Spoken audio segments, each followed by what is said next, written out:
आपके भी आंखों से आंसू निकलेंगे और कहेंगे आप, अंतरात्मा आपकी कहेगी कि हमारा साथी चला गया। इस बार बेटियां हैं हमारे घर में, आग भर जा रहा है। बेटियां हैं। पत्रकार इस देश का जिस दिन रोने लगेगा उस दिन इस देश का संविधान खत्म हो जाएगा। हमारे आंखों में आंसुएं हैं इस दमन के खिलाफ, लेकिन हमको लड़ना होगा। हमारे और आपके पास अब कोई हमको बोलना होगा, बस समझाइएगा इन भाजपाइयों को कि तुम्हारी क्रूरता अब आंखों में आंसू ला रही है, को चला रही है। छोटे बच्चों से निगाह नहीं मिला पा रहे हैं, सिर्फ हिंदू मुसलमान। और जो लोग हिंदू की बात करते हैं, हिंदुत्व की बात करते हैं, उनसे जाके पूछिएगा कि पहले तुम हिंदुओं की इज्जत करना सीख लो। तुम तो क्या बताइए कि जाति और धर्म के नाम पर कितने लोगों को आज भी खोड़ियों से नीचे उतार करके उनको अपमानित किया जाता है। इस सवाल पर बोलते हैं, बहन बेटियों की इज्जत और आबरू पर कितने भाजपाइयों ने बोला है। उनके घर में बहन बेटियां हैं। मैं दावा करता हूं कि अगर हमारे बहन बेटियों के साथ ऐसा होता है तो हम तो बोलेंगे, लेकिन भाजपाई नहीं बोलेगा, बहुत खुश होगा। लेकिन मैं यह दावा करता हूं और वादा करता हूं कि भाजपाइयों, तुम्हारे भी बहन बेटियों के आबरू पर अगर कोई आँच आएगी तो तुम गूंगे होकर के भाजपा का गुलामी करना। ये तुम्हारा भाई, तुम्हारा दुश्मन, यही तुम्हारा दुश्मन जिसे तुम बनारस वाले मिश्रा जी कहते हो, तुम्हारे भी टेवड़ी और दरवाजे के सम्मान के लिए लड़ता नजर आएगा। अरे सीखना हो तो कुछ और भी सीखो, भगत सिंह को सीखो, बाबा साहब अम्बेडकर को सीखो। और एक बात कहना चाहते हैं, मैं जेल गया, मेरे ऊपर पुलिस का उत्पीड़न हुआ, भारतीय जनता पार्टी के नेताओं का फोन आपके ऊपर आया, उनके भाषा में और हमारे भाषा में बहुत अंतर आप पाते होंगे। मैं इस बात को कहना चाहता हूँ।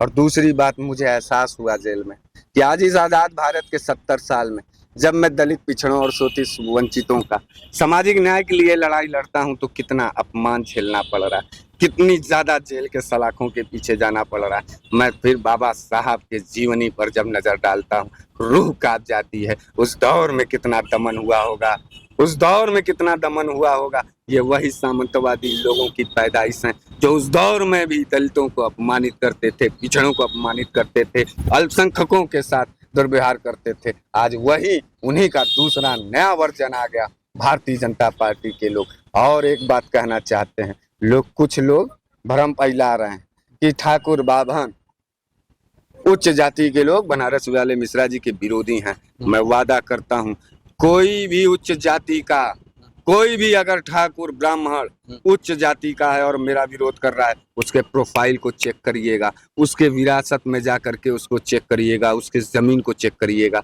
वो मात्र मात्र मात्र भारतीय जनता पार्टी का कार्यकर्ता होगा, आरएसएस का कार्यकर्ता होगा। उसके बाद पूरे देश में जो भी जनरल कैटेगरी के लोग हैं, जो भी जनरल कैटेगरी के लोग हैं, उनका भी तफ्तीश करिएगा। वो बनारस वाले मिश्रा जी के साथ जाकर के खड़ा है, मुंह पर काली पोती जा रही है, लगातार जलील कर रहा है आपका यह भाई अदना सा भाई। कमजोर से लड़ रहे हो भारतीय जनता पार्टी के लोगों, और कमजोर पर तुम अपनी ताकत आजमाइश कर रहे हो। यह कमजोर तुम्हारे लिए अभिमन्यु बन करके लड़ेगा। कोई ना कोई कृष्ण हमारा हाथ थामेगा। हम महाभारत, इस धर्म युद्ध के महाभारत को जरूर जीतेंगे। कौरव लोग हमारे सामने हैं, अकेला अदना तुम्हारा अर्जुन, तुम्हारा अभिमन्यु किसी कृष्ण के इंतजार में लड़ रहा है। ये महाभारत बनारस वाले मिश्रा जी जीतेंगे। किसी से भी नहीं झुकना है, किसी से भी कोई डरना नहीं है। झुकेंगे तो तिरंगे के सामने झुकेंगे, झुकेंगे तो बाबा साहब अम्बेडकर के चरणों में झुकेंगे, भारतीय जनता पार्टी के दरवाजे पे नहीं झुकेंगे। मार दिए जाएंगे, सलामी दे दीजिएगा एक बार जितेंद्र भैया, जो एक्सप्रेस के टीम के लोग आकर के कवर कर लीजिएगा अंतिम यात्रा।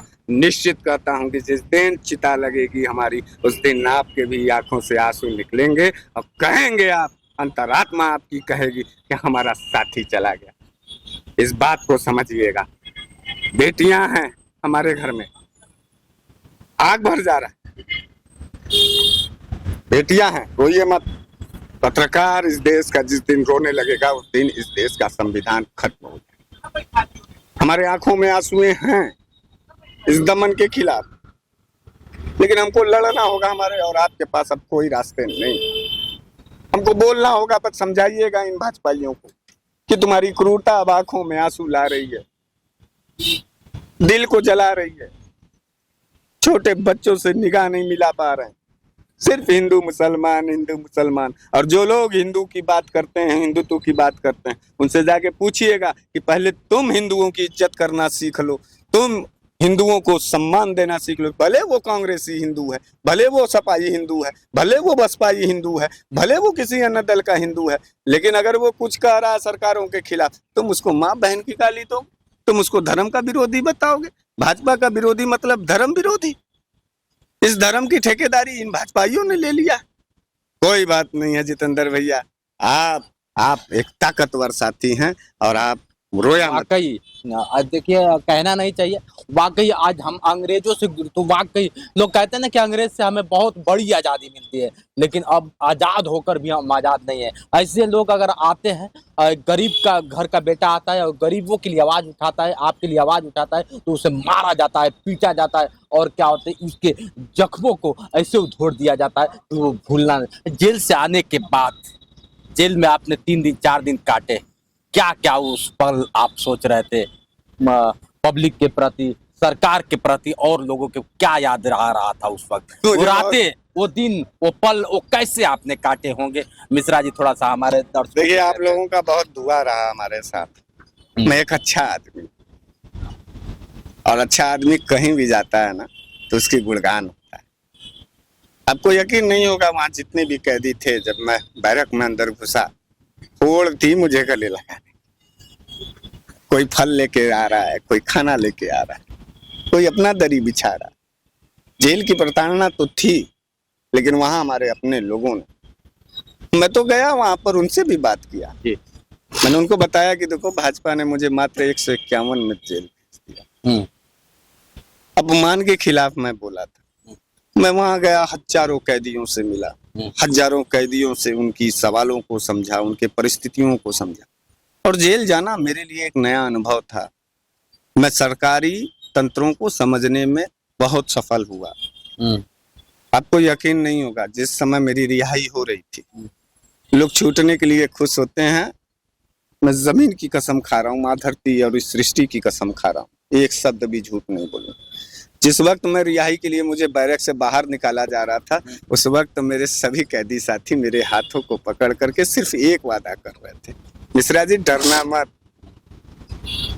डरना मत, रो रहे थे।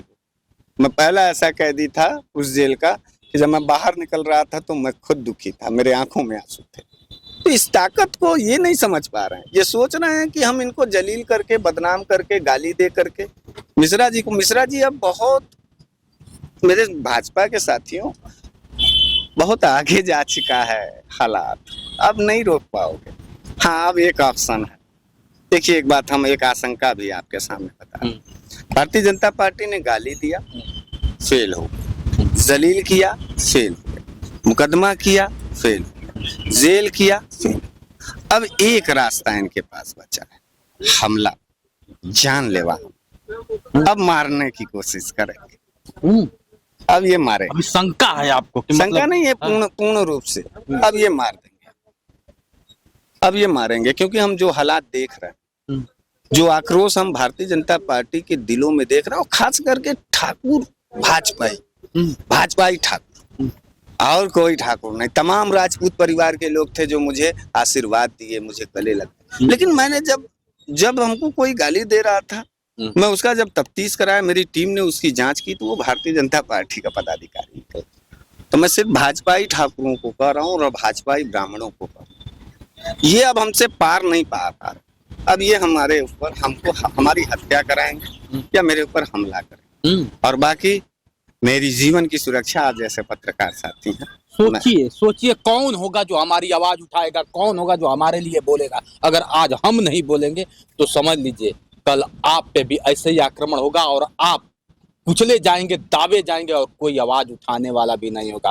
लास्ट सवाल आपसे करेंगे, जिस तरह से बताया जा रहा है कि सभी पार्टी, चाहे कांग्रेस का हो, चाहे सपा के सभी सांसद से लेके अखिलेश यादव से लेके शिवपाल यादव तक आप कोसने दे रहे हैं, फोन कर रहे हैं, तो उनके लिए क्या कहना चाहेंगे? जो क्या होता है कि देखिए, हम सबसे पहले समाजवादी पार्टी के राष्ट्रीय अध्यक्ष आदरणीय श्री अखिलेश यादव जी, आदरणीय चाचा शिवपाल सिंह यादव जी, समाजवादी पार्टी के घोसी के सांसद श्री राजीव राय जी को, समाजवादी पार्टी के सांसद चंदौली श्री वीरेंद्र सिंह जी, समाजवादी पार्टी के सांसद और हमारे बड़े भाई श्री अफजाल अंसारी जी, समाजवादी पार्टी के तमाम विधायक, समाजवादी पार्टी के तमाम एमएलसी और तमाम सम्मानित कार्यकर्ता और हमारे वाराणसी के जिला अध्यक्ष, महानगर अध्यक्ष और समाजवादी पार्टी का परिवार, मैं इनको तहे दिल से धन्यवाद देता हूँ।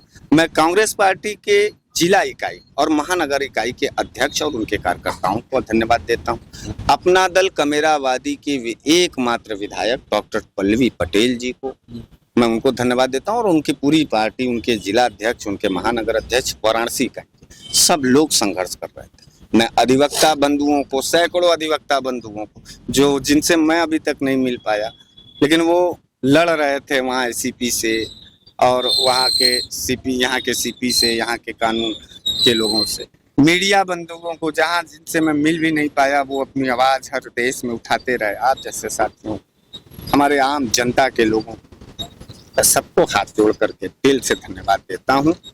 आपका यह अपार प्यार मुझे और ऊर्जा दिया है और मैं झुकूंगा नहीं। अब मरने की तैयारी, अब मर जाए। ऐसा ना कहिए, अगर आप चले जाएंगे तो बहुत लोगों का सपना टूट जाएगा, लेकिन कई लोगों का सवाल है कि अब लगता है कि सपा ज्वाइन करेंगे और क्या होता है कि बहुत बड़े लीडर बनेंगे। ये कितना सत्य है? देखिए, हमको लीडर नहीं बनना, लेकिन विपक्ष में अगर राजनीति करना है और समाजवादी पार्टी के राष्ट्रीय अध्यक्ष जी ने हमारा नाम लेकर उनके एक शब्द ने हमारे ऊपर हो रहे प्रताड़ना को रोक दिया।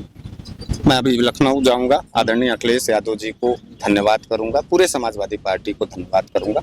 आगे की रणनीति जो भी होगी वो आपके सामने होगी और उम्मीद करते हैं लड़ने वाला आप खुलासा नहीं करेंगे। नहीं, खुलासा नहीं है अभी इस तरीके का कोई बात नहीं हुआ। सभी लोगों ने मुझे अपना स्नेह और प्यार दिया।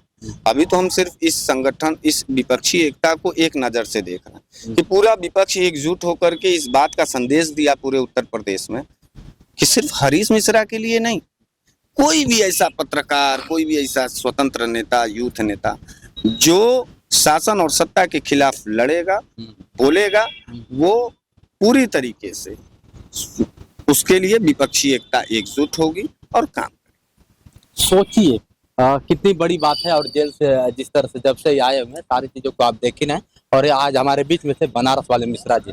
जिस तरह से क्या होता है कि आए दिन सुर्खियों में रहते हैं, लेकिन हाँ, लड़ते किसके लिए है आप लोग भी जानते हैं। बहुत अच्छा लगा, आपने समय दिया, इसके लिए बहुत बहुत धन्यवाद। आज के लिए इतना ही। बने रहे वीडियो के साथ। मैं हूँ जितेंद्र और आप देख रहे थे जोश एक्सप्रेस। नमस्कार।